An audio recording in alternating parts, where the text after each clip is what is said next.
The secret to 1984 is 4. 1984 is in part an expose on the 4 basic types of people in a society, the 4 types of institutions, and the 4 types of institutional lies that enable them. Characterized by how they respond to information, modern societies are made up of 4 archetypes of people: idiots, zealots, elitists, and patriots. Idiots refuse information. Zealots blindly refute information. Elitists misuse information. And patriots seek and distribute information. Despite dramatic alterations in the world's geopolitical landscape and some fluctuation of individuals from one group or role to another over time, the dynamic between these groups has historically remained the same and are inevitably intertwined. Idiots avoid all new pertinent information in order to maintain their perspective, never questioning the status quo. Zealots ask certain questions of certain information, ignoring unaligned information in order to maintain their perspective, supporting the status quo at all costs. Elitists question information in order to manipulate and reap gains off those who don't know, benefiting from the status quo.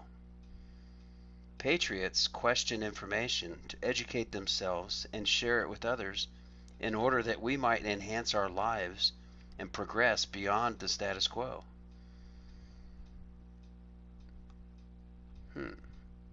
Which are you? It is no wonder then that the patriot has all but deleted from today's socio-political landscape, those acting as true patriots being demonized by the state, and the meaning of the word patriot distorted and confused by the likes of some political leaders to mean an unquestioning, flag-waving, with us or against us brand of nationalistic idiocy.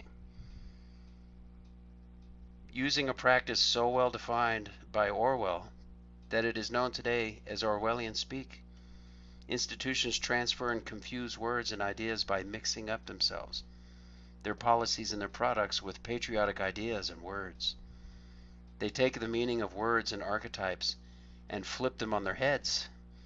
War is peace. Freedom is slavery. Ignorance is strength. Boy, that one's prevalent. True patriotism, such as that shown by government whistleblowers, is traitorous. In reality, the true patriots, the rebels who see through the lies of institution and act accordingly, are removed from public consciousness in exactly the same way.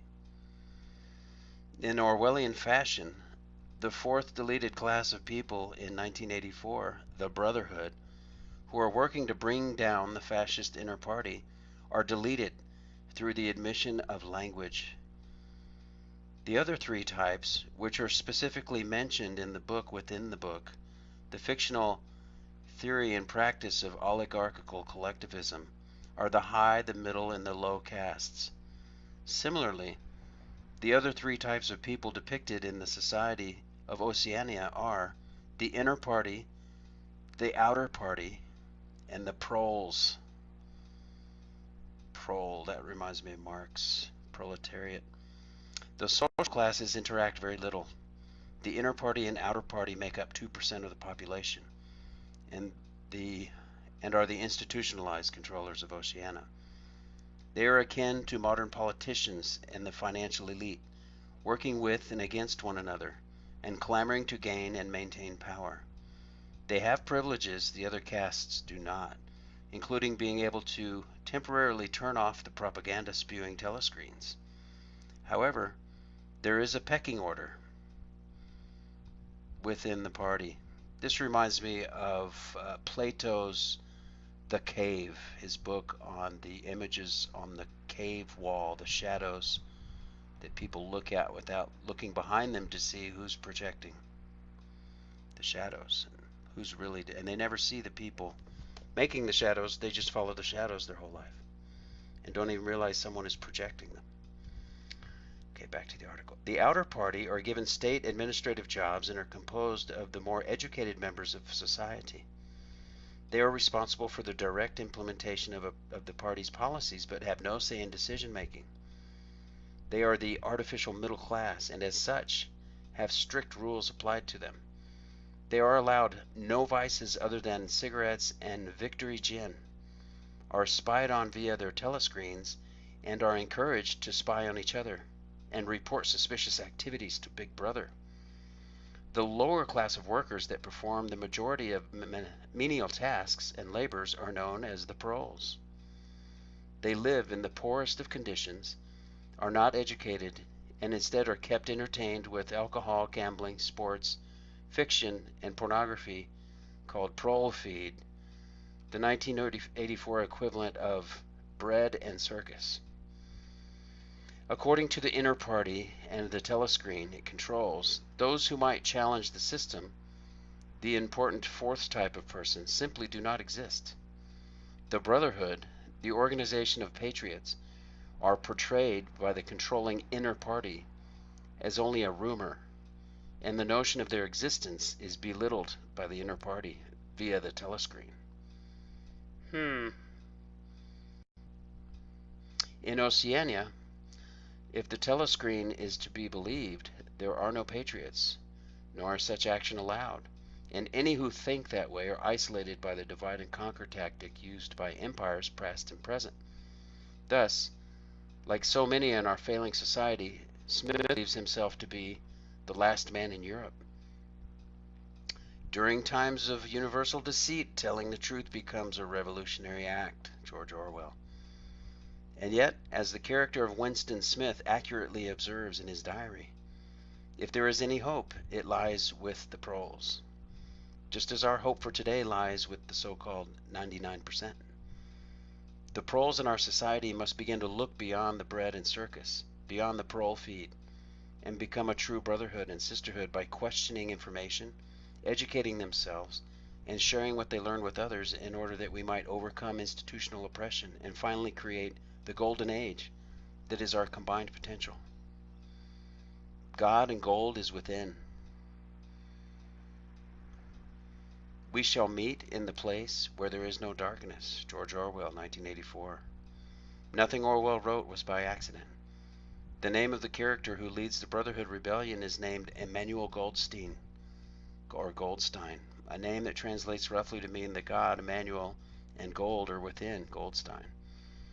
The use of this character name by Orwell asserts a developed, even transmuted human being who has transcended the imposed limitations of the system he is opposed to and grown from dull to refined, disempowered to empowered. It also reveals Orwell's knowledge of how such patriotism and rebellion can become revolution. The word prole is short for proletariat, a French word derived from the Latin proletarius, meaning a man whose only wealth is his offspring, or whose sole service to the state is as father.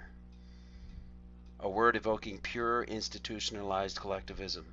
It suggests that the individual has no value other than the labor and progeny he provides to the state. If your only value to the state is as a breeder and consumer, well, what kind of world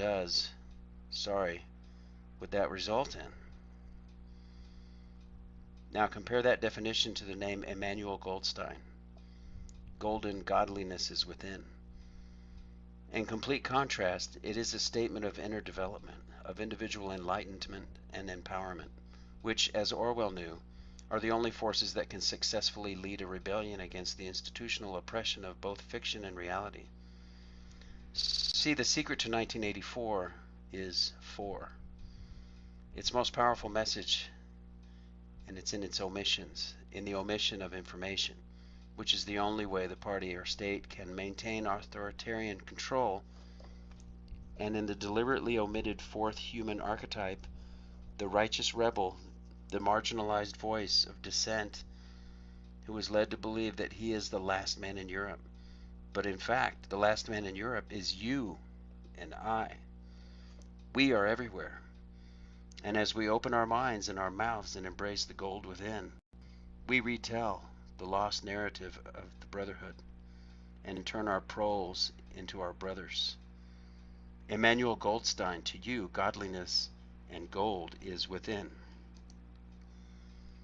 Thank you for coming to Plain Mundane Show. Please hit like, subscribe, and ring that bell for notifications. I'm Alex Aquarius. Ciao.